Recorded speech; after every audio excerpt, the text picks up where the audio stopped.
Rifa International College, developing holistic personalities. A project of Rifa International University. Bismillahirrahmanirrahim. Assalamu alaikum. Students, we are starting next chapter that is about cell cycle. In this chapter, we have to study about mitosis, meiosis, and meiotic errors. Let's start with our first topic, that is about interphase. Interface वो phase है या वो gap है जो कि जब cell divide होना होता है तो उसके दरमियान में एक गैप आता है, दैट इज़ जिसको हम इंटरफेस कहते हैं या सिंपली इसको रेस्टिंग फेज़ कहते हैं। यानी ये डिवीजन के दौरान एक ऐसी फेज़ आती है, दो कंसेक्टिव डिवीजन्स के दौरान, दो कंसेक्टिव डिवाइडिंग स्टेजेस के दरमियान में सेल के अंदर एक ऐसी स्टेज आती है जिसमें वो रेस्टिंग फेज़ में चला जाता है, वो डिवाइड नहीं हो रहा होता। उस वक्त उसके अंदर डिफरेंट और चेंजेस आ रही होती हैं, जो वो डिवीजन से पहले की प्रेपरेशंस हो रही होती हैं, प्री डिवीजन चेंजेस आ रही होती हैं सेल के अंदर, जिसमें जो डिवीजन के दौरान उसके अंदर डिफरेंट स्पिंडल फाइबर्स होते हैं, माइक्रोट्यूब्यूल्स होती हैं, उन सब की फॉर्मेशन हो रही होती है।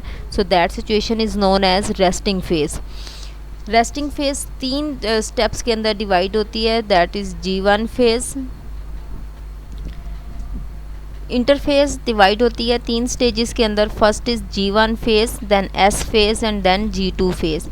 G1 फेज़ को गैप 1P कहा जाता है। ये एक ऐसा पीरियड होता है जिसके अंदर मेटाबॉलिक एक्टिविटी हो रही होती है, एक्सटेंसिव मेटाबॉलिक एक्टिविटी होती है। सेल के अंदर डिफरेंट एंजाइम्स बनते हैं, उसके अंदर सेल का साइज़ इंक्रीज़ होता है, नॉर्मल से ज़्यादा हो जाता है।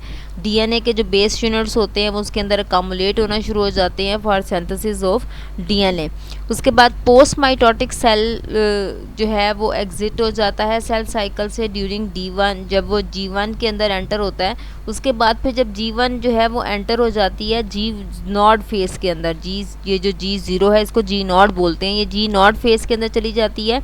और ये एक ऐसी सिचुएशन होती है G0 की जो समटाइम्स डेज़ तक, कई डेज़ तक चलती है या फिर वीक्स तक चलती है। और कभी कभी तो ऐसा होता है कि ये जो G0 की फेज़ होती है ये through out the life continue रहती है, यानी सेल जो है वो डिवाइडिंग फेज़ के अंदर ट्रांसफ़र ही नहीं होता, सेल डिवीजन की तरफ जाता ही नहीं है, बल्कि उसकी डिवीजन स्टॉप हो जाती है और वो थ्रू आउट फिर उस G0 फेज़ के अंदर ही रहता है। G1 जो है ये फॉलो करती है S फेज़ को। अगर G0 फेज़ के अंदर सेल नहीं गया then G1 will be converted into S phase.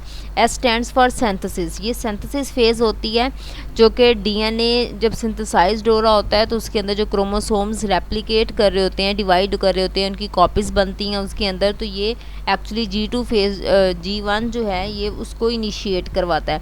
Initiate करवाने के बाद फिर ये G2 फेज़ की तरफ इसको लेके चला जाता है। G2 फेज़ जो है उसको माइटोटिक प्री माइटोटिक फेज़ कहा जाता है, यानी माइटोसिस से पहले की फेज़ जो होती है वो कहा जाता है। इसके अंदर प्रेपरेशन होती है, यानी सेल जो है वो डिवीजन के लिए प्रिपेयर होता है। G2 is also known as preparatory phase in which cell is becoming active for division. इसमें एनर्जी स्टोरेज होती है फॉर क्रोमोसोम्स मूवमेंट, क्रोमोसोम्स की मूवमेंट के लिए सेल एनर्जी स्टोर करता है। माइटोसिस के दौरान जो स्पेसिफिक प्रोटीन्स रिक्वायर्ड होती हैं उनकी फॉर्मेशन होती है, आरएनए की फॉर्मेशन होती है, माइक्रोट्यूब्यूल्स के सब यूनिट्स बनते हैं, स्पिंडल फाइबर्स की सिंथेसिस होती है। जो लेंथ होती है हर फेज़ की, हर डिवाइडिंग फेज़ की, वो डिफरेंट होती है। Each phase is having different time period.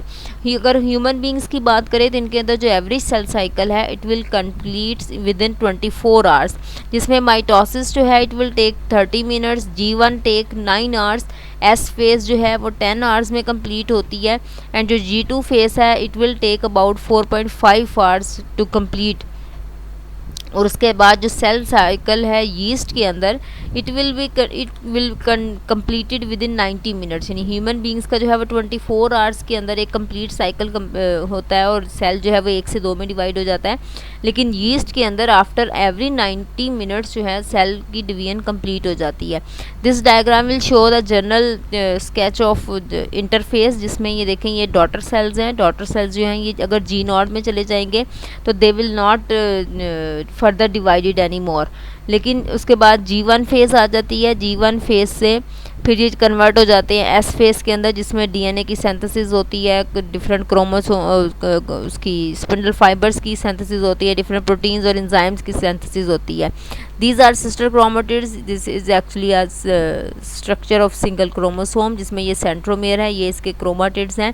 And then उसके बाद ये G2 फेस के अंदर कन्वर्ट हो जाते हैं, जो कि बिल्कुल रेडी फेस होती है बिफोर डिवीजन. G2 डायरेक्टली फिर डिवीजन के अंदर कन्वर्ट हो जाती है और सेल डिवाइड होना स्टार्ट हो जाता है.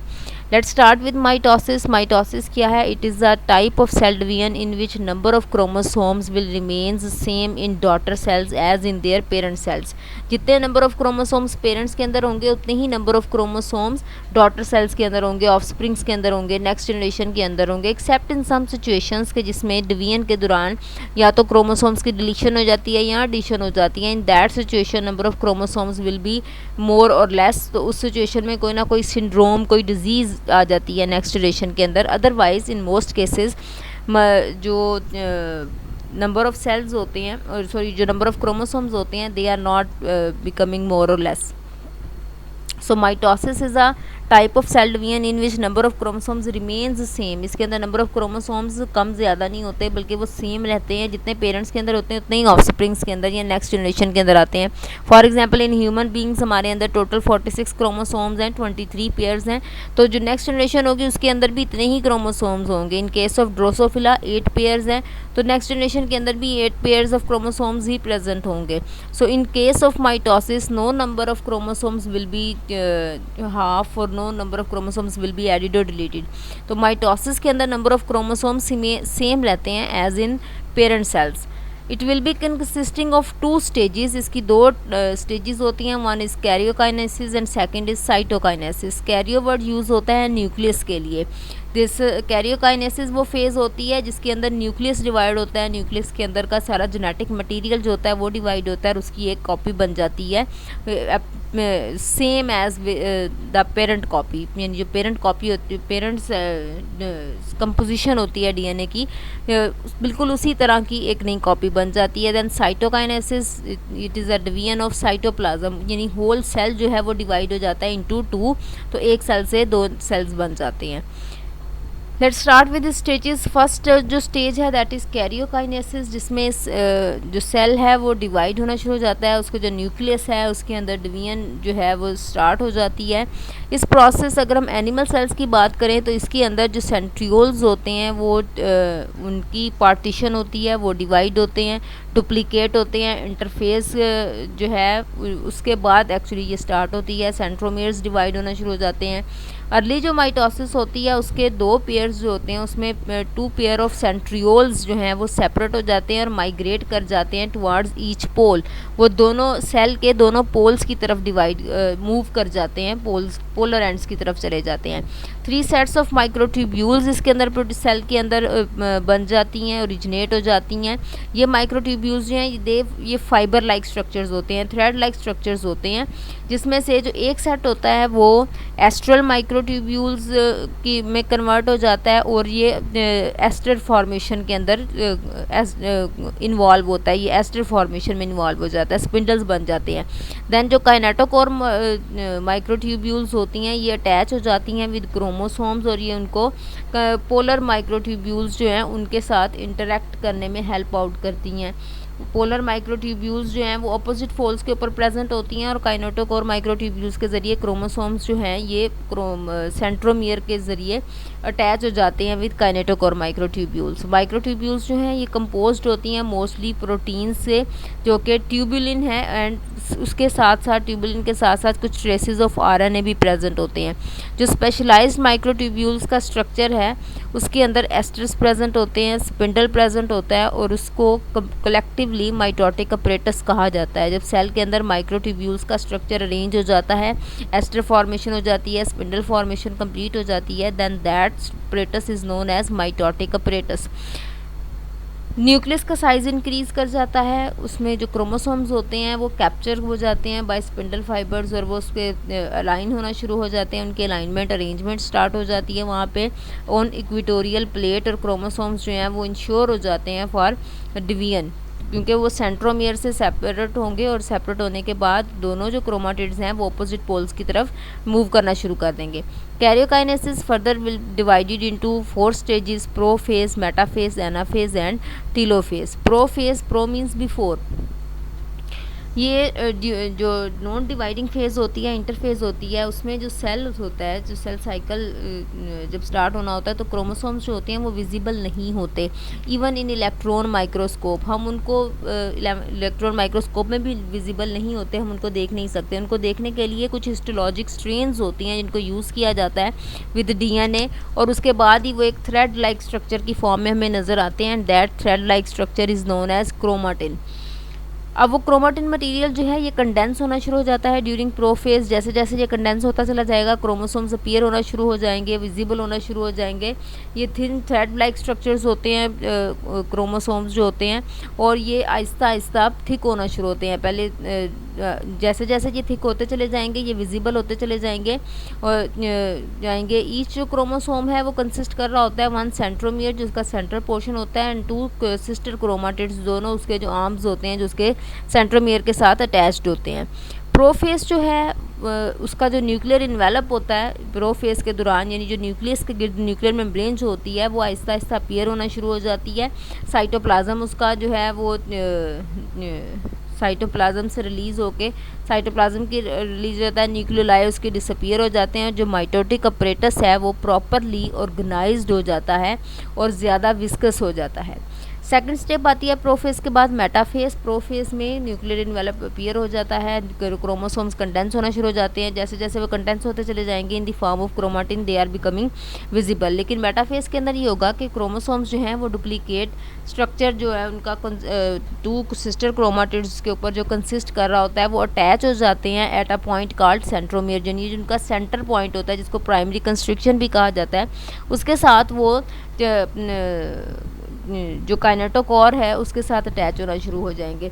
जब वो अरेंज हो जाएंगे उनके साथ तो फिर वो बिल्कुल सेंटर में अलाइन हो जाएंगे, सेंटर में अलाइन हो जाएंगे by special proteins where kinetochore fibres of mitotic apparatus attach के। काइनेटोकोर फाइबर्स के जो माइटोटिक अपरेटस के फाइबर्स हैं वो अटैच हो जाएंगे, जिनका एक एंड जो है वो उनके सेंट्रोमेयर के साथ होगा और सेकेंड जो है वो उनकी पोलर प्रोटीन्स के साथ अटैच होगा। ये काइनेटोकोर का जो रीजन होगा ये बड़ा स्पेशलाइज्ड रीजन होता है। क्रोमोसोम्स जो हैं डायरेक्टली इसके साथ अटैच होते हैं। उसके बाद क्रोमोसोम स्पिंडल फाइबर के ऊपर की मदद से इक्वेटोरियल प्लेट के ऊपर अरेंज हो जाते हैं। इक्वेटोरियल प्लेट के ऊपर जब ये अरेंज हो जाते हैं तो उसको इक्वेटोरियल प्लेट को मेटाफेज प्लेट भी कहा जा सकता है, क्योंकि ये ड्यूरिंग मेटाफेज हो रहा है तो उसको मेटाफेज प्लेट भी कहा जा सकता है।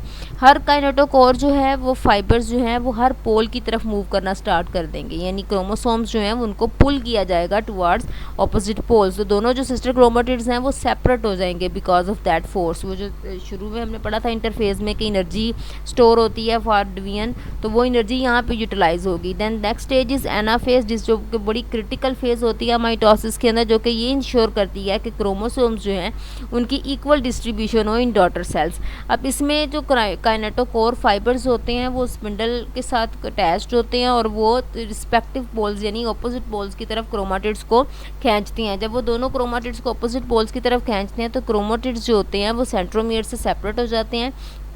एक क्रोमोसोम एक पोल की तरफ चला जाता है, दूसरा क्रोमोसोम दूसरे पोल की तरफ चला जाता है। यहाँ पे वो चेंजेस आती हैं जो क्रोमोसोम्स के नंबर की एडिशन और डिलीशन हमने शुरू में डिस्कस की थी कि अगर यहाँ पर कोई क्रोमोसोम जो है वो सेपरेट नहीं हो सकता सेंट्रोमियर से तो वो पूरे का पूरा पेयर चला जाएगा। पूरा पेयर चला जाएगा तो number of chromosomes in daughter cell जो है वो ज़्यादा हो जाएंगे। इसी तरह और दूसरी तरफ चूँकि क्रोमोसोम गया ही नहीं, दूसरे पोल की तरफ क्रोमोसोम मूव ही नहीं किया तो वहाँ पे डिलीशन हो जाएगी। तो इस तरह से क्रोमोसोम्स ऐड या डिलीट होकर उनके नंबर कम या ज़्यादा हो सकते हैं, but they will cause some abnormality, कोई सिंड्रोम हो सकता है उसकी वजह से। तो क्रोमेटिड्स जो है वो सेपरेट हो जाएंगे सेंट्रोमेयर से और दोनों ऑपोजिट पोल्स की तरफ मूवमेंट स्टार्ट कर देंगे। लास्ट स्टेज इज टीलोफेज, जिसमें क्रोमोसोम्स जो हैं वो अपोजिट पोल्स की तरफ चले जाएंगे। एनाफेज टर्मिनेट हो जाएगी। टर्मिनेट होने के बाद क्रोमोसोम्स कंडेंस हो जाएंगे क्योंकि वो उनके अंदर मज़ीद अनफोल्डिंग उनकी होनी शुरू हो जाएगी। डिसअपीयर जो उनका क्रोमाटिन है वो डिसअपीयर होना शुरू हो जाएगा। क्रोमाटिन अपरेटस जो है जो माइटोटिक अपरेटस है वो डिसऑर्गेनाइज हो जाएगा क्योंकि सेंट्रोमियर से क्रोमाटिन सेपरेट हो गए। They will start moving on opposite poles तो उसके बाद जो माइटोटिक अपरेटस है वो डिसऑर्गेनाइज हो जाएगा, अनविजिबल हो जाएगा, न्यूक्लियर मेम्ब्रेन जो है वो आ जाएगी, न्यूक्लियोलाई जो है वो रीऑर्गेनाइज होना शुरू हो जाएंगे। रिजल्ट क्या होगा कि 2 नए सेल्स बन जाएंगे ऑन ऑपोजिट पोल्स। अब वो सेल्स किस तरह से बनेंगे, when complete chromosomes will move on opposite poles, तो सेंटर से एक कंस्ट्रिक्शन होना शुरू हो जाएगी, जो आउटर मेम्ब्रेन है वो इनवर्ड इन्वेजिनेट करना स्टार्ट कर देगी, और कंप्लीट जो साइटोप्लाज्म है that will be divided into 2 halves, और एक सेल से इस तरह से 2 नए सेल्स प्रोड्यूस हो जाएंगे।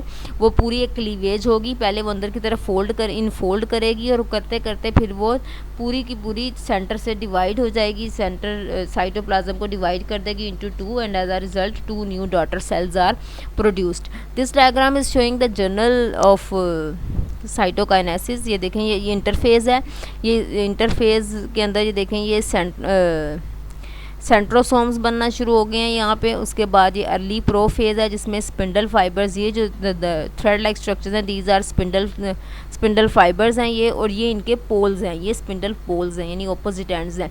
उसके बाद लेट प्रो फेज़ है जिसमें काइनेटोकोर बनना स्टार्ट हो गए हैं। काइनेटोकोर के साथ ये देखें ये सेंट्रोमियर है, सेंट्रोमियर जो है वो काइनेटोकोर के साथ इस थ्रेड लाइक स्ट्रक्चर के साथ अटैच है। ये क्रोमोसोम जब अटैच हो जाएंगे उसके बाद they will start moving on opposite poles. ये देखें ये क्रोमोसोम यहाँ पे सेपरेट हो गया, यहाँ पे सेपरेट हो गया, so these chromatids are started moving on opposite poles. जब ये कम्प्लीटली मूव कर जाएंगे ऑपोजिट पोल्स में तो ये साइटोकाइनेसिस स्टार्ट हो जाएगी। एज अ रिजल्ट ये जो आउटर मेम्ब्रेन है ये अंदर की तरफ इन्वेजिनेट करती चली जाएगी, and finally it will be divided into 2 new daughter sales, जो कि लास्ट स्टेज होगी जिसमें 2 नए डॉटर सेल्स प्रोड्यूस हो जाएंगे।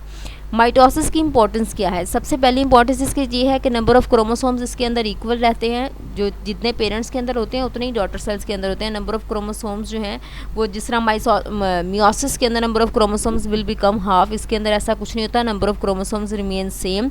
उसके अलावा जो जेनेटिक इन्फॉर्मेशन है, जब number of chromosomes remain same है जेनेटिक इन्फॉर्मेशन अनचेंज्ड रहेगी, एज इट इज़ कॉपी होगी ये पेरेंट सेल की, इसके अंदर कोई जेनेटिक चेंज नहीं आएगा। फिर ऑर्गेनिजम्स जो है both including plants and animals, वो उनके अंदर सेक्सुअल रिप्रोडक्शन का जो फिनोमेना है उसके अंदर माइटोसिस का बड़ा इंपॉर्टेंट रोल है, क्योंकि जो ए सेक्सुअल रिप्रोडक्शन है जिसमें कोई गैमीट्स इन्वॉल्व नहीं है, सेक्सेस इन्वॉल्व नहीं है, वो माइटोसिस के ज़रिए ही हो रही है। जैसे रीजनरेशन है, हीलिंग ऑफ वाउंड्स है, या रिप्लेसमेंट ऑफ ओल्डर सेल्स है, ये सब के सब जो हैं ये माइटोसिस की वजह से होते हैं। हमें अगर कोई वाउंड आ जाता है तो वो कुछ अरसे के बाद वो हमारी स्किन बिल्कुल पहले जैसी हो जाती है। वो किस तरह से हो जाती है, उसके ऊपर नए सेल्स कैसे आते हैं as a result of mitosis. Same while हमारे नेल्स, हमारे hair throughout the life grow करते रहते हैं, इनके अंदर भी माइटोसिस हो रही होती है। मल्टी सेलुलर जो ऑर्गेनिजम्स हैं उनके अंदर जो माइटोसिस का फिनोमिना है ये कंट्रोल्ड होता है, क्योंकि अगर ये अनकंट्रोल्ड हो जाए तो it will lead to some tumours and some cancer situations. अगर ये अनकंट्रोल्ड हो जाते हैं, अनकंट्रोल होने का मतलब है कि अनकंट्रोल्ड ग्रोथ स्टार्ट हो गई है सेल्स की, अनकंट्रोल्ड डिवीजन स्टार्ट हो गई है, तो एज अ रिजल्ट सेल्स जो हैं वो डिवाइड करते जाएंगे, रीडिवाइड करते चले जाएंगे, और एक अनकंट्रोल्ड ग्रुप ऑफ सेल्स बन जाएगा वहाँ पे, that will be a tumour और अ कैंसर। कैंसर को दूसरे लफ्ज़ों में अनकंट्रोल्ड सेल डिवीजन भी कहा जाता है, जिसमें सेल्स जो हैं वो नॉर्मल से बहुत ज़्यादा ग्रो कर जाते हैं, सेल की डिवीजन कंट्रोल नहीं हो रही होती। अब वो कंट्रोल जो है उसके ना होने की बहुत सारी रीज़न्स हो सकती हैं, कोई पॉइंट म्यूटेशन हो सकती है जेनेटिक मेकअप के अंदर, उसकी वजह से ये हो सकता है। तो इसमें एक सिचुएशन ऐसी आती है जिसमें जो ट्यूमर सेल्स होते हैं वो डिवाइड तो कर रहे होते हैं, डिवाइड और रीडिवाइड कर रहे होते हैं, लेकिन उनका साइज़ जो है वो क्वाइट स्मॉल होता है, और वो अपने नेबरिंग सेल्स को कोई हार्म नहीं क्रिएट कर रहे होते नेबरिंग सेल्स को। इस टाइप के ट्यूमर्स को हम बेनिंग ट्यूमर्स कहते हैं, जो कि अपने नीरिंग एरिया के सेल्स को कोई हार्म नहीं कर रहे होते, साइज़ इनका कम होता है, डिवीजन होती है इनके अंदर लेकिन क्वाइट कंट्रोल्ड होती है, और इसमें सिर्फ ये कुछ ही हार्मफुल इफ़ेक्ट्स क्रिएट कर रहे होते हैं, वो भी ये कि ये क्योंकि अनकंट्रोल्ड डिवीजन हो रही होती है सेल्स की, तो इनके अंदर कुछ हार्मोनल सिक्रीशंस हो रही होती हैं जो कि इनके नियर बाय सेल्स को, इनके नेबरिंग सेल्स को उनके अंदर कोई डिलीटरियस इफ़ेक्ट्स जो हैं या कोई हार्मफुल इफ़ेक्ट क्रिएट कर रही होती हैं। सेकंड टाइप होती हैं मैलिग्नेंट ट्यूमर्स, जिसमें सेल्स की डिवीजन बहुत ज़्यादा रैपिड हो जाती है और जितने भी सराउंडिंग सेल्स जो होते हैं उनके अंदर भी इन्वेजिनेट करते चले जाते हैं और उनके यहाँ जो सर्कुलेटरी सिस्टम होता है बॉडी का उसको डिस्टर्ब कर देते हैं। और ये बहुत इनकी जो डिवीजन की स्पीड होती है, डिवीजन का रेट होता है वो बहुत ज़्यादा होता है। बहुत ज़्यादा होने की वजह से सेल्स जो हैं वो अनकंट्रोल्ड डिवीजन स्टार्ट कर देते हैं और एज अ रिज़ल्ट जो नेबरिंग सेल्स होते हैं, जो नेबरिंग एरिया होता है उस ट्यूमर सेल का या कैंसर सेल का, वो बड़ी बुरी तरह से इफ़ेक्ट होता है। न्यूक्लियस टू साइटोप्लाज्म रेशियो जो है वो प्रोमिनेंट हो जाती है, न्यूक्लियोलाई जो हैं वो बहुत ज़्यादा हो जाते हैं और माइटोसिस जो है वो अनकंट्रोल्ड हो जाती है। एज अ रिज़ल्ट ज़्यादा से ज़्यादा सेल्स अनकंट्रोल्ड माइटोसिस हो रही है ना, तो नंबर ऑफ़ सेल्स नए बनते चले जा रहे हैं, उनको कंट्रोल ही नहीं किया जा रहा। कैंसर जो है मेनली ये म्यूटेशन की वजह से होती है और ये म्यूटेशन होती है सोमैटिक सेल्स के अंदर। लास्ट चैप्टर में जो हमने पढ़ा था उसमें हमने पढ़ा था कि जर्म लाइंस के अंदर जो म्यूटेशंस होती हैं they will create disease in next generation, जो जेनेटिक डिजीज़ होती हैं। लेकिन जो कैंसर की सिचुएशन है ये सोमैटिक सेल के अंदर किसी म्यूटेशन की वजह से होती है। सोमैटिक सेल्स के अंदर जब कोई म्यूटेशन होगी तो एज अ रिज़ल्ट उसके अंदर अनकंट्रोल्ड या इरेगुलर डिवीजन स्टार्ट हो जाएगी, माइटोसिस स्टार्ट हो जाएगा। As a result large number of cells are produced और वहाँ पे अनकंट्रोल्ड ग्रुप ऑफ सेल्स बन जाएंगे जो कि कैंसर सेल्स होंगे, जो कि अपने नेबरिंग एरियाज़ के अंदर भी डिजीज़ को क्रिएट करेंगे। So thank you. A project of Rifa International University.